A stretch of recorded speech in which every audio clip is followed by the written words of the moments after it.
આનંદ કેવલ ભૂતલ પર ન રહ્યો, ત્રિલોકમાં ગુંજવા લાગ્યો. પરમાત્મા પોતે આયા છે. ધ્વનિ પહોંચ્યો વૈકુંઠમાં. લક્ષ્મીજી સુવર્ણના સિંહાસન પર બિરાજ્યા છે. નારદજી આવ્યા ને પ્રસાદ આપ્યો. શેનો પ્રસાદ છે? અરે આપના પ્રભુ બ્રજમાં બાળક બનીને પ્રગટ થયા છે ને ખરેખર કહું છું, નારદજી કહેવા લાગ્યા, આટલા આટલા અવતારોના દર્શન કર્યા, આવું સુંદર સ્વરૂપ તો ક્યારે નથી થયું. એટલા વખાણ કર્યા. લક્ષ્મીજીને થયું તો મારું દર્શનનું કંઈ ગોઠવી આપો ને, કંઈક પાસવાસ હોય તો ગોતી આપો. કોઈ પણ ઝોન ચાલશે, ગોકુલ હોય, જતીપુરા હોય, મથુરા હોય, દર્શન થઈ જાય. કહ્યું ત્યાં તો બધા પાસ જ છે, એટલે પાસની જરૂર નથી. પણ રાણી બનીને ત્યાં જવા ન મળે, સેવક બનીને જાઓ તો નંદાલયમાં જવા મળે. એમ પણ ભગવત કાર્યમાં, કથામાં, મંદિરમાં જ્યારે પણ જઈએ દાસ ભાવથી જવું. આ તો બધી વ્યવસ્થાઓ કરવી પડે, નહીં તો વ્યવસ્થા સચવાય નહીં. પણ પ્રભુ માટે તો બધા જ પ્રિય છે. ઠાકોરજી ફૂટપટ્ટી રહીને કૃપા કરે કે 10 ફૂટ હોય એના પર 100%, 25 ફૂટ હોય એના પર 50%, 100 ફૂટ હોય તો 10% જ કૃપા કરવાની. આમ ફૂટપટ્ટી તો ઠાકોરજી રાખતા નથી. એની તો દ્રષ્ટિ બધા ઉપર સમાન પડતી હોય છે. અને એટલે નારદજીએ કહ્યું, લક્ષ્મીજી આમ લક્ષ્મી બની રાણી બનીને ન જવા મળે, ચાલો બેલવન લઈ ગયા. માલણનો વેશ ધરાવ્યો, હાથમાં છાપ આપી અને કહ્યું કે જાઓ હવે અને કહેજો કોઈ પૂછે તો કે હું માલણ છું, નંદ બાબાની માલણ, બંધન વાર બાંધીને વધાઈ લેવા આવી છું. લક્ષ્મીજી તો ચાલ્યા. ગોપીજનોએ રોક્યા, સમજાવી, કેમ પણ કરી મનાવી અને ચોકની ભીતર નારદજીએ પ્રવેશ કરાવી દીધો.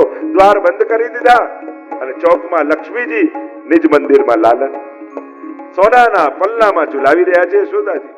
અને જ્યાં સ્વરૂપની ઝાંખી થઈ, નીલમણી અલૌકિક સુંદરતા પ્રભુની, અવાક બની ગયા લક્ષ્મીજી.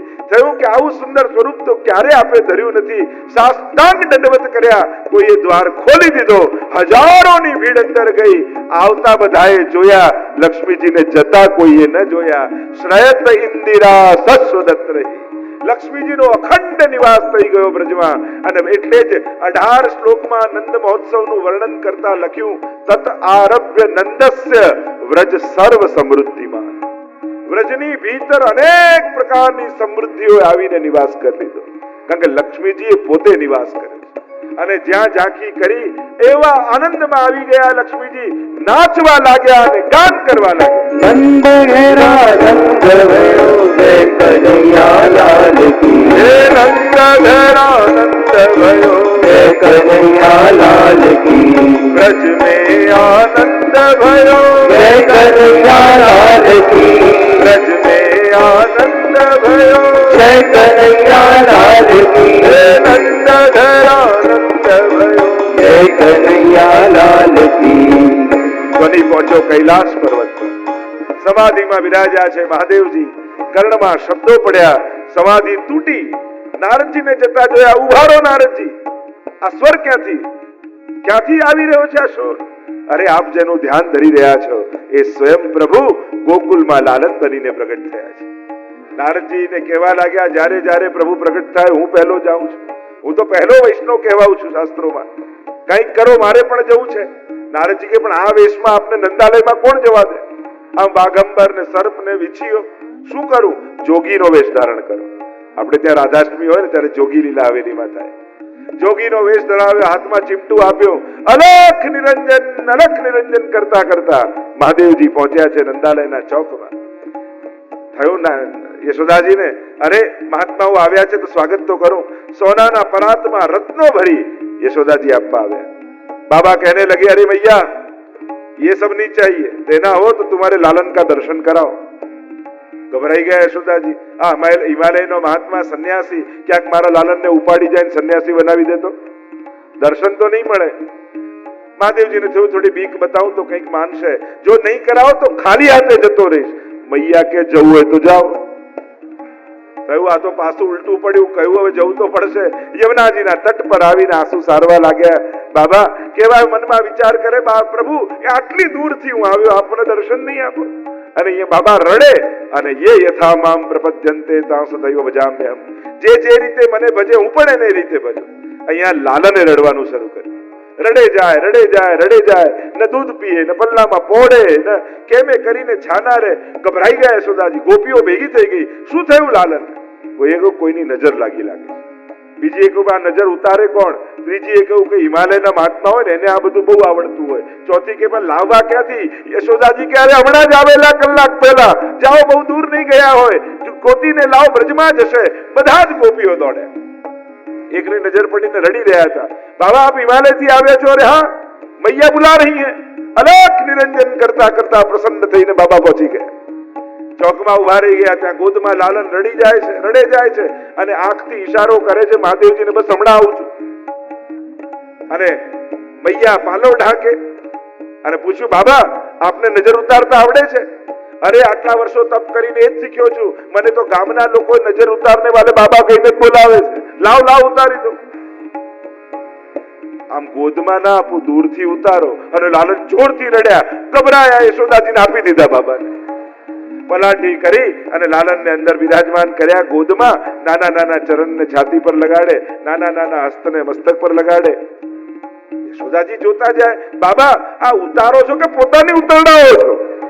अरे हमारे हिमालय में ऐसे ही उतरती है. प्रसन्न થઈ ગયા, લાલન ને લીધા ઉપર હાથમાં, નાચવા લાગ્યા, ગાન કરવા લાગ્યા. નંદ ઘેરા નંદ ભયો જય કનૈયા લાલ કી. હે નંદ ઘેરા નંદ ભયો જય કનૈયા લાલ કી. ब्रज में आनंद भयो જય કનૈયા લાલ કી.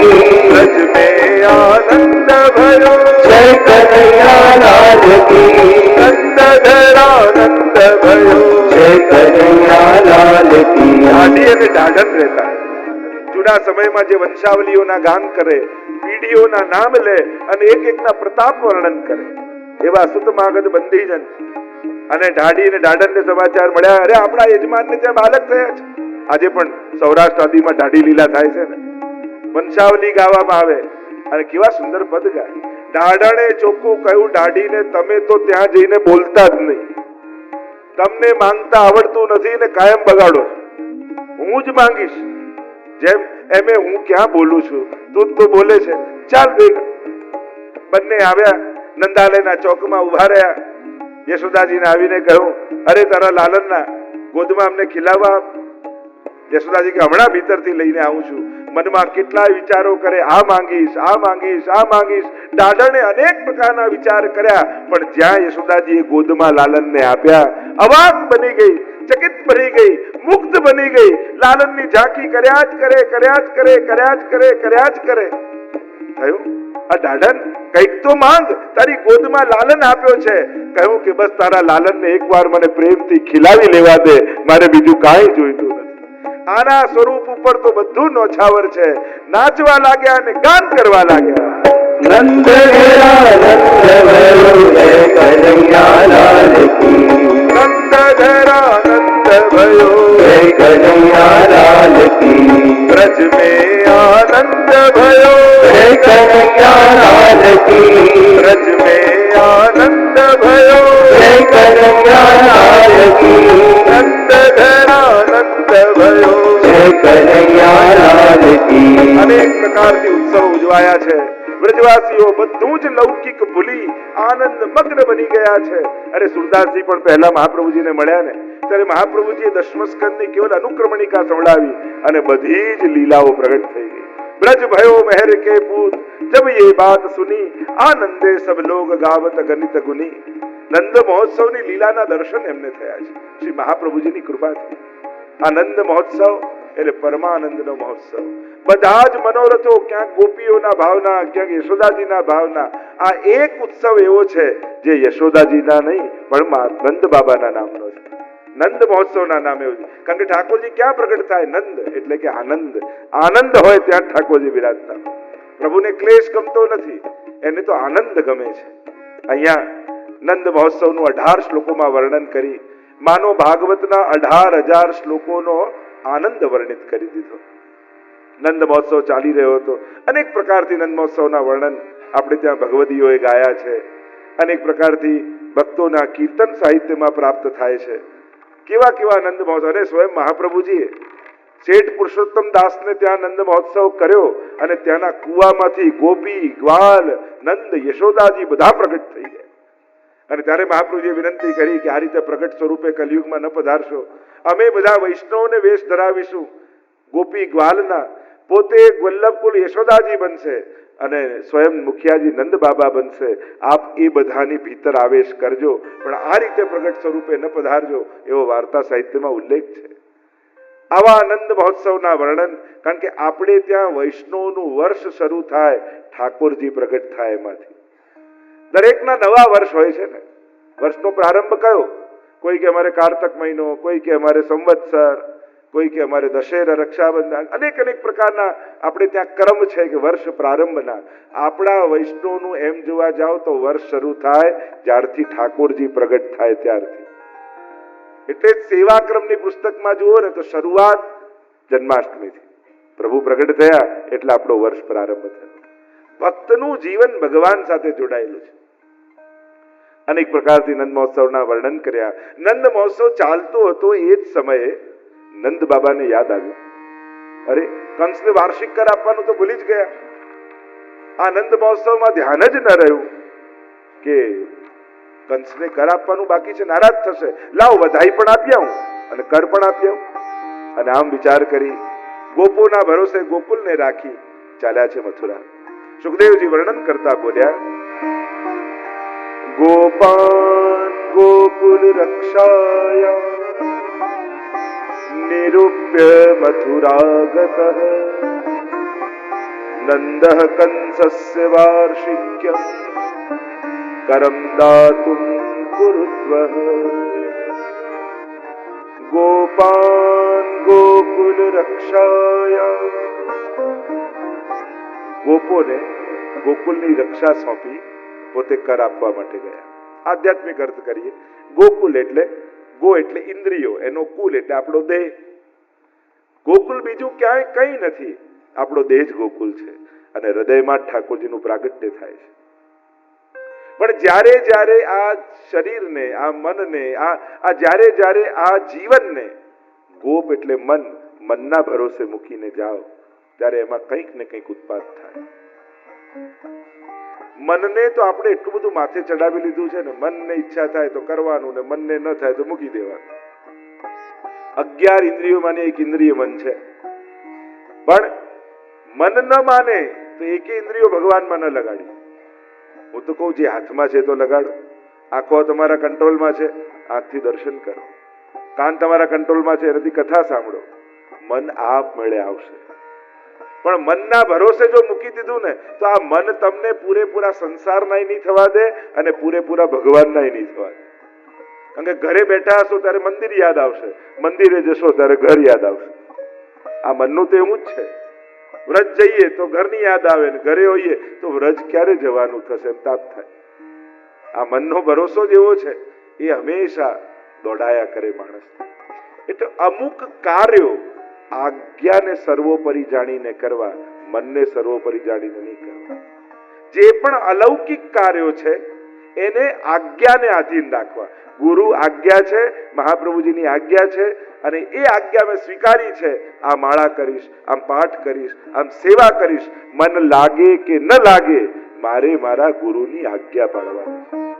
અને આજ્ઞામાં ઈચ્છાનો વિચાર નથી કરાતો, કર્તવ્યમાં ઈચ્છાનો વિચાર નથી કરાતો. અમુક ફરજો નિભાવવી પડે તો નિભાવવી જ પડે, એમાં મારું મન છે કે નહીં એનો વિચાર ન થાય. એ જ રીતે જ્યારે આજ્ઞા તમે લો છો, આજ્ઞા એ તમારા મનની સુરક્ષા છે. એ તો ઘણી વાર એમ થાય, આ વાતે વાતે આજ્ઞા લેવાની શું જરૂર છે, અમને ખબર છે અમે કરીએ છીએ. પણ આજ્ઞા છે ને એ આપણા ભાવની સુરક્ષા છે. જેમ કોઈ નાનકડી વેળ ઉગે, આપણે એને લાકડી મૂકી અને બાંધી દઈએ. કોઈ એમ કે હમણાં તો ઉગી વેલ, એને બાંધવાની જરૂર છે કઈ? હા, કારણ કે લાકડી એનું બંધન નથી, એના વિકાસનો આધાર છે. કારણ કે એના ટેકે એને વિકાસ કરવાનો છે.